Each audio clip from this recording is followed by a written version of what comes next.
आज आपल्या नांदेड जिल्ह्यामध्ये आयजी पोलीस कार्यालयाच्या बाहेर जे गेल्या महिन्यामध्ये 13 फेब्रुवारी 2026 ला भर दुपारी जिथे वंचित बहुजन आघाडी तालुका संपर्क कार्यालय आहे आणि त्याच्या 500 मीटर वरती पोलीस स्टेशन आहे, अशा ठिकाणी त्या कार्यालयामध्ये येऊन माझ्यावरती जो 3 व्यक्तींनी हल्ला केला, मी सर्वप्रथम त्यांच्या ह्या गांडूगिरीचा भडवेगिरीचा जाहीर निषेध करतो। त्या अनुषंगाने आज 10 मार्च 2026 रोजी नांदेडची टीम इथं आलेली आहे। सामान्य अविनाश भाऊ भुसीकर, इंजिनियर आपले अटकोरे दादा, राजभाऊ अटकोरे दादा, नगरसेवक आकाश भाऊ जोंधळे, त्यानंतर आपले कोल्हे दादा, जिल्हाध्यक्ष महाजन दादा व त्यांची सर्व टीम, माफ करा नाव मला सर्वांचे माहित नाहीत, आणि आमचे कळमनुरीचे सर्व आलेले पदाधिकारी, कार्यकर्ते आणि सर्व ज्येष्ठ मंडळी। खरं तर पोलीस प्रशासनानं आजची वेळ ही येऊ द्यायलाच पाहिजे नव्हती असं माझं मत आहे। परंतु जेव्हा हल्ला झाला, हल्ल्याच्या नंतर 13 तारखेला जेव्हा हल्ला झाला, त्याच्यानंतर साधा आम्हाला विचारल्याही जात नाही, म्हणजे रस्त्यावर पडल्यासारखी वागणूक पोलीस प्रशासनाने ही मला दिलेली आहे। आणि या गोष्टीचा मला खंत आहे, कारण राजकीय चळवळीमध्ये काम करत असताना वेळोवेळी पोलीस प्रशासनाला सहकार्य करणारी वंचित बहुजन आघाडी आहे। जिथेही जातीवाद अन्याय होतो तिथं कायदा सुव्यवस्था जपणारी वंचित बहुजन आघाडीचे समस्त कार्यकर्ते पदाधिकारी आहेत। पण तो या गोष्टीचा अविनाश भाऊ खंत आहे की 13 तारखेनंतर पोलीस प्रशासनानं साधं तुम्हाला पोलीस प्रशासन हवं का, तुम्ही घाबरलेले आहेत का, तुमचा परिवार घाबरलेला आहे का, हे विचारण्याचं काम सुद्धा पोलीस प्रशासनाच्या माध्यमातून झालेलं नाही। आदरणीय बाळासाहेब आंबेडकरांनी वेळोवेळी पाठपुरावा घेतला, आदरणीय सुजातभाऊ आंबेडकरांनी वेळोवेळी पाठपुरावा घेतला। आयजी ऑफिसला 15 दिवसाआधी अटकोरे दादा सोबत असताना आयजी ऑफिसला आयजी साहेबांसोबत 15 दिवसाआधी या विषयावरती चर्चा सुद्धा केली, परंतु त्याच्यानंतर सुद्धा पोलीस प्रशासनाने गंभीर दखल घेतलेली नाही। मला जो लोखंडी मोबाईलचा स्टँड माझ्या डोक्यात मारण्यात आला होता, माझ्या ऑफिस मध्ये पडलेला होता, पोलीस प्रशासनाचा मला खंत वाटतो की तो टेबलचा स्टँड, लोखंडाचा स्टँड 12 दिवसानंतर जप्त भाऊ करण्यात आला। 12 दिवसानंतर, जो की जमिनीवर पडलेला होता 13 तारखेला, आणि पोलीस प्रशासन 12 दिवसानंतर ते स्टँड जप्त करते। त्यामुळे या प्रकरणामध्ये पोलीस प्रशासन किती गांभीर्यानं आहे यातून आपल्याला हे चित्र दिसून येते।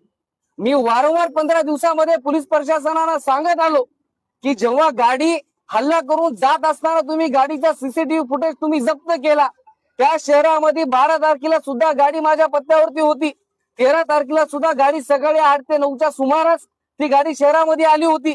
शहरामध्ये गाडी जेव्हा घुसली त्याचा सीसीटीव्ही फुटेज तुम्ही कलेक्ट करा, पण 15 दिवसामध्ये पोलीस प्रशासनानं माझं कोणतंही म्हणणं ऐकलेलं नाही। त्यांनी गाडी शहरामध्ये किती वाजता आली, शहरामध्ये फिरली का, कुठे थांबले का, त्यातले आरोपी उतरलेत का, कुठे चाय पाण्याला थांबले का, ते सुद्धा पोलीस प्रशासनानं अद्यापही चेक केलेलं नाही। म्हणजे याच्यामध्ये पोलीस प्रशासन किती गांभीर्यानं काम करत आहे हे आपल्याला स्पष्ट या माध्यमातून दिसत आहे। आणि राजू कांबळे का पक्षाचा मालक नाही, मी जरी तालुका अध्यक्ष असलो तर मी सामाजिक चळवळीचं काम करतो, आदरणीय बाळासाहेब आंबेडकरांचं काम करताय। गेल्या 8 वर्षामध्ये महाराष्ट्रामध्ये कळमनुर तालुक्यातले प्रचंड सामाजिक आंदोलन पुन्हा स्टेट लेवलला गाजलेले आहेत। माझ्यावर होणारा हल्ला हा राजू कांबळेवर हल्ला नाही, हा वंचित बहुजन आघाडीच्या प्रत्येक कार्यकर्त्यावर झालेला हल्ला आहे, हा समाजातल्या प्रत्येक घटकावर झालेला हल्ला आहे, तो कोणता वैयक्तिक माझ्यावरती झालेला हल्ला नाही। आणि मला या गोष्टीचा खंत आहे की ही जर सत्तेमधल्या एखाद्या आमदाराच्या, एखाद्या खासदाराच्या, एखाद्या साध्या कार्यकर्त्यावर जरी हा जर हल्ला झाला असता तर हे पोलीस प्रशासन गाड्या घेऊन दिवस रात्र त्यांच्या मागे राहिले असते, त्यांना पोलीस संरक्षण दिलं असतं। अरे आमचे जीव स्वस्ताचे आहेत, आपण बघत आलो, आपल्याला नेहमी हलक्यातच घेण्यात आलं। आज जर सत्तेमधल्या सत्ताधाऱ्यांची जर ही अवस्था असती, त्यांच्या कार्यावरती जर हा हल्ला झाला असता तर ही पूर्ण यंत्रणा त्यांच्या पाठीमागे त्यांच्या सालगडीमधून कामाला लागली असती। तर आमचे जीव स्वस्ताचे आहेत, आमच्याकडे कोण बघणार आहे। जेव्हा आयजींना बोलून सविस्तर याची आम्ही चर्चा करून करतो, 1 महिन्यामध्ये त्याचा साधा धागा धुरा सुद्धा पोलीस प्रशासनाच्या हातामध्ये लागला नाही, कारण माझा यांच्यावरती जाहीर आरोप आहे की यांना ते धागा धुरा सापडायचा सुद्धा नाही। सापडायचा जर असता, हल्ला झाल्याच्या अर्ध्या तासामध्ये पोलीस यंत्रणा अलर्ट झाली होती भाऊ, तिथं पोलीस यंत्रणा 20 मिनिटाच्या आत पोहोचली होती, डीवायएसपी पोहोचले होते, 2 एपीआय, पीएसआय तिथं पोहोचले होते, परंतु 20 मिनिटांमध्ये हिंगोली जिल्ह्याच्या बाहेर कोणत्याही नाक्यातून बाहेर जायला 40 ते 45 लागतात।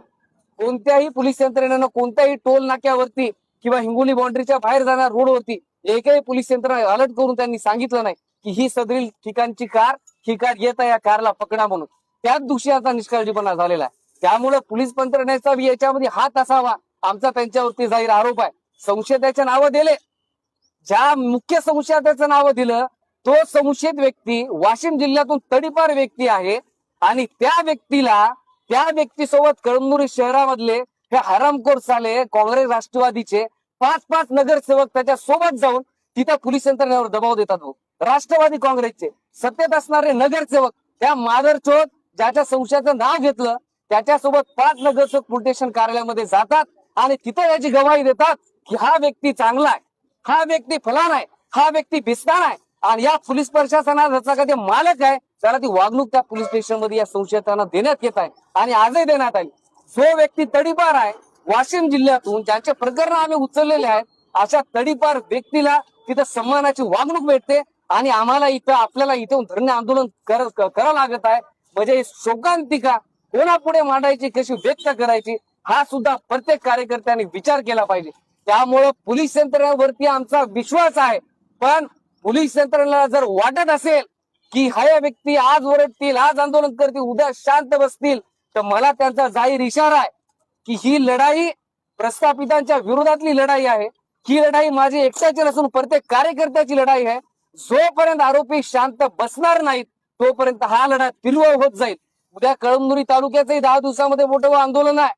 पोलीस यंत्रणेला मला आमची रूपरेषा आजच मी इथं जाहीर करतो. बीडी जमादार कळमनुरीच्या आमच्या समोर आहेत, व्हिडिओ शूटिंग घेतात साहेब तुम्ही. हा एसपी साहेबांना दाखवा आपल्या हिंगोली जिल्ह्याच्या की आज आम्ही तुम्हाला आमची रूपरेषा जाहीर करत आहोत. येत्या 10 दिवसानंतर कळमनुरीमध्ये हजारो संख्येच्या रूपानं एक वंचित बहुजन आघाडीचं आंदोलन होईल. गेल्या 8 दिवसामध्ये पुन्हा हिंगोली जिल्ह्याचं सुजात आंबेडकर यांच्या उपस्थितीमध्ये एक मोठ्या जिल्ह्याचं आंदोलन होईल. प्रत्येक तालुक्याच्या पोलीस स्टेशनच्या बाहेर 5-5 तालुक्यामध्ये प्रत्येक पोलीस स्टेशनच्या बाहेर आंदोलन होतील आणि कळमनुरी तालुक्यातल्या जवळपास 80 ग्रामपंचायतीमध्ये बेमुदत आंदोलन उपोषण येत्या 20 दिवसाच्या आतमध्ये वंचित बहुजन आघाडीच्या माध्यमातून सुरू आहे. पोलीस प्रशासनाला विनंती आहे की तीव्र स्वरूपाचा फक्त इशारा नाही, आमचं नियोजन झालेलं आहे आणि त्यामुळे आपण जर त्वरित जर यंत्रणा लावून जर आपण त्या आरोपींना जर अटक केलं नाही तर आमच्या रोषाला तुम्हाला समोर जावं लागेल. त्यामुळे जास्त इथे बोलणार नाही. सर्व कार्यकर्ते सन्मानाने इथं आलेत, माझ्यावर त्यांचं प्रेम आहे, पक्षावर प्रेम आहे, सर्व चांगल्या दिशेला आहे, त्यामुळे तिथं आलेत. हिंगोली टीमचं आणि नांदेड बी टीमचं मी जाहीर आभार मानतो आणि इथंच थांबतो. जय भीम, जय शिवराय.